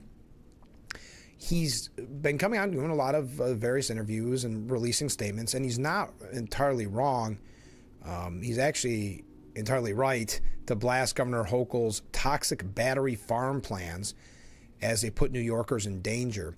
The Nassau County executive wants a statewide ban on the massive lithium-ion battery sites, whose purpose is simply to store power to make up for shortages created by Hochul's extreme green agenda. So Blakeman is speaking out on the right issues. Is he receiving any coverage? I wonder. I only say that because the more New York centric places I go to, yeah, he's getting some coverage, but he's got a long road to hoe, because let's see, he's got a couple days. It's going to be the first of the year. He's admitted that he has to get up to upstate New York so that he can become better recognized. Boy, we're starting late on that. But Blakeman notes lithium-ion batteries the fires can escalate quickly, releasing toxic chemicals into the air, resist traditional firefighting methods, and place extreme demands on emergency personnel, especially when water, a standard firefighting tool, can make the blaze worse. Case in point, this happened just last week at a toxic battery fire in Warwick, the second blaze at that plant since 2023. Now, the governor's spokesman on these issues, Ken Lovett, says the battery farms are needed to deal with potential energy shortages as soon as next year. But that threat is rooted purely in Hochul's hostility to traditional sources of electricity. The state's climate law mandates a switch over to renewables like wind and solar in the push to decarbonize the state's electric grid by 2040. But those renewables are badly unreliable, hence the need for the massive battery farms to store powers for when the wind doesn't blow or the sun goes down. Instead of rushing to install battery farms everywhere, the state needs to push hard and fast to get reliable natural gas burning electric plants built. Bad enough that Hochul refuses to admit that her green agenda poses a dire threat to New York. It's even more shameful that she's deepening the danger with her risky battery farm mandates. And the thing is, if Blakeman, if 4 more years of Hochul, we know these laws that she's been putting a hold on when it comes to energy policy will, of course, be reversed as soon as November is over. We saw it with congestion pricing in New York City last go around. She thinks she has kind of the wool pulled over your eyes. Does she? But at least Blakeman is speaking out on that. I know there has been, and rightfully so, a lot of criticism of how that all went down. As a matter of fact, they have a piece, and I don't want to read it because it is coming from a biased place. But I think and it's the Albany Times Union, Chris Churchill. But Elise Stefanik had a wild ride in 2025, and when you look at it, yeah, it started with her most likely going to be the ambassador to the UN. We know how that went. Then it looked like she was going to run for governor. And, of course, Blakeman jumped in kind of on an ego trip, many are saying, and it caused her to withdraw. It's still hard to believe that she is not going to be the candidate when there was so much excitement over her candidacy. When really I can't think of the last time when there was a candidate for New York State governor on the Republican ticket that was talked about by so many people. On a day-to-day basis, not just on programs on the news, but just meeting people on the street. I know former Congressman and current Assemblyman Joe Semplinsky was saying the same thing. People coming up to him saying, will she get in and will she get in? She finally gets in.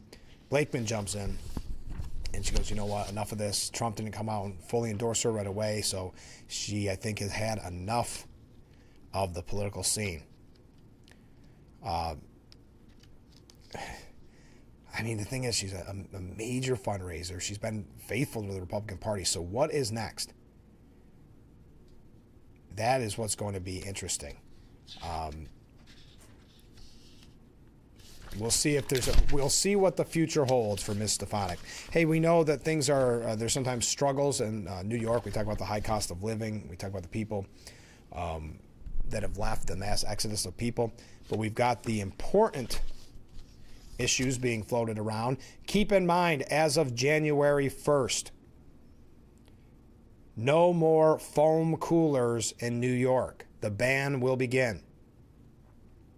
Starting on January 1st, no food service provider, manufacturer, or store covered by the ban will be allowed to sell any foam coolers, ice chests, or other containers designed for cold storage. The state is advising people to use more durable, reusable coolers instead of those made of foam. Okay. Since the ban first went into effect, restaurants covered by the law have not been allowed to use foam food containers, and manufacturers and retailers have been barred from using the material for packing. Do you realize how much the cost went up? I remember around that time hearing the difference between buying foam coolers and buying the coolers that we all have had to get used to, like the cardboard and things like that.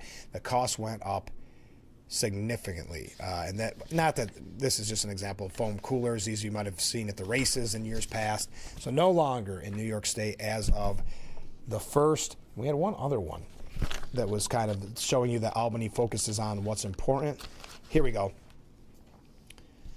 New York public schools will be required to teach lessons on the violent January 6, 2021 insurrection at the U.S. Capitol building if a new bill goes into effect. State Senator John Liu and Assemblymember Charles Levine, both of whom represent New York City and Nassau County, called on Monday for the passage of their legislation requiring public schools to teach students about the infamous day in Washington. The new legislation was introduced just before the 5th anniversary of the insurrection. This is coming from AMNY.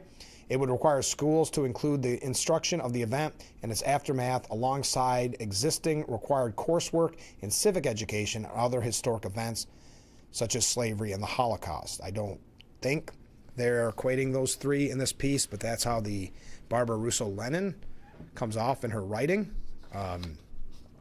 But that is just something that they will be focused on in New York. There we go. Stay with us. Getting ready to wrap up today's edition of Frankly Speaking. We will be right back.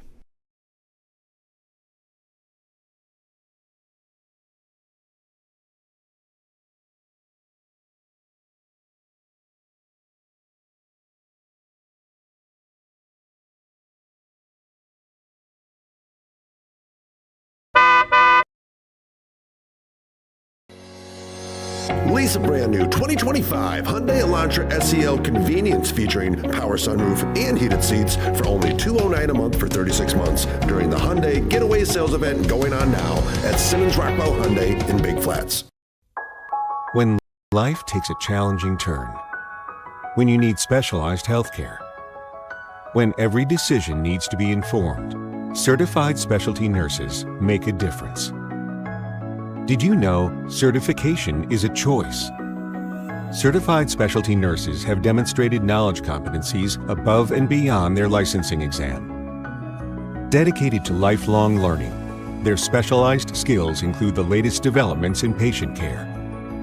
If you have questions, they have answers. Trust in certified specialty nurses to meet your healthcare needs.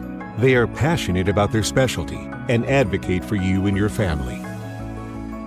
Throughout your life, no matter what you are faced with, from primary to critical and advanced care, certified specialty nurses and advanced practice nurses make a difference. Learn more at certifiednurses.org. The Frankly Speaking Roof Cam, brought to you by Boss Security in Horseheads. Contact them today for all your business and home security needs. We are back broadcasting live from the Hesselson studio here on Market Street in Corning. As we wrap up today's edition, New York Magazine writer, as Zohran Mamdani prepares for his swearing-in ceremony in City Hall Park, or the subway below City Hall Park, in a private ceremony. As he prepared, New York Magazine asked, or I should say stumped, Mayor-elect Mamdani and his closest advisors with a question about lowering the cost of living in New York City.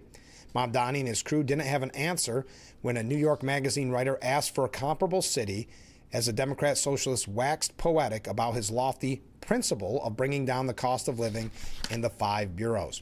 I asked him and some of his advisors if there were cities that had pulled this off that New York could emulate, places that had managed to meaningfully lower the cost of living.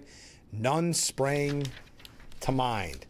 Talk to the policy experts, and they find the prospect laughable. The only cities where this has happened are ones where the quality of life dropped so dramatically that no one wanted to live there anymore.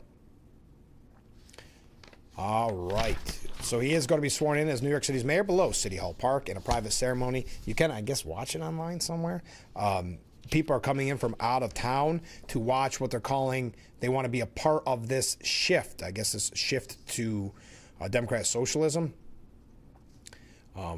In the New York Post interviewed people that have come from far across the country. Some as close to Jersey and places like that. Some traveling from throughout the country to see this shift for New York City mayor. Okay, I just realized I missed quite a few comments. We'll read those tomorrow at the top of the broadcast. I appreciate that because there was a lot that came in, and I don't know how I missed it. They all popped up at the same time. Interesting. I'll have to look into that. I appreciate, though, as always, all the comments. I really do. What was the one last thing? Last couple things I want to mention. Quickly, running through. Kamala Harris launched the Fight for the People PAC. What does this mean?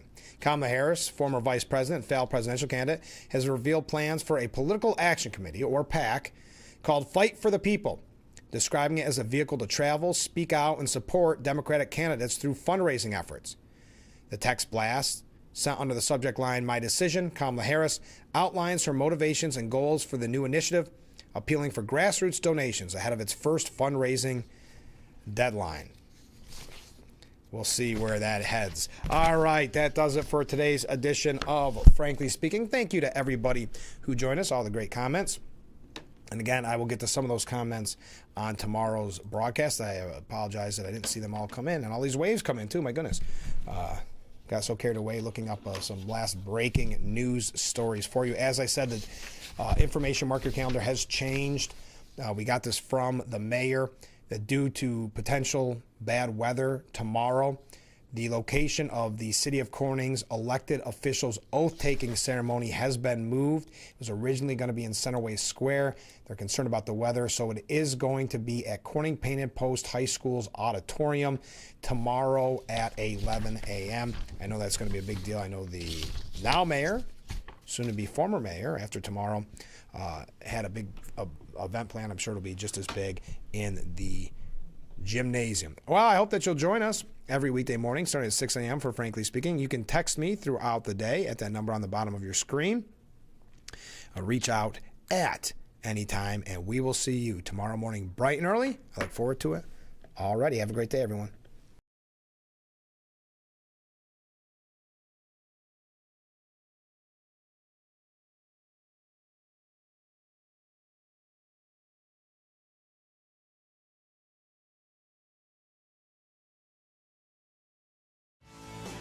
This is Jim from Famous Brands. We are ready for fall and loaded with all of your favorite brands.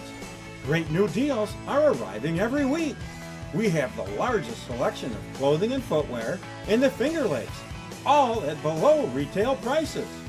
Famous Brands, downtown Watkins Glen, where you're always looking good for less.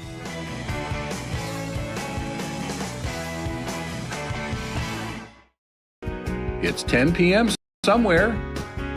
Do you know what your kids are doing online? Brought to you by Ferrario Jeep. You lather, rinse, moisturize, repeat, and repeat. But it never feels like enough. It's not your products. It's your water. Hard water leaves a mineral residue that clogs pores and dries out hair. Culligan water softeners remove damaging minerals, revitalizing brittle hair and dry skin. Upgrade your shower and skincare routine with Culligan, water you love.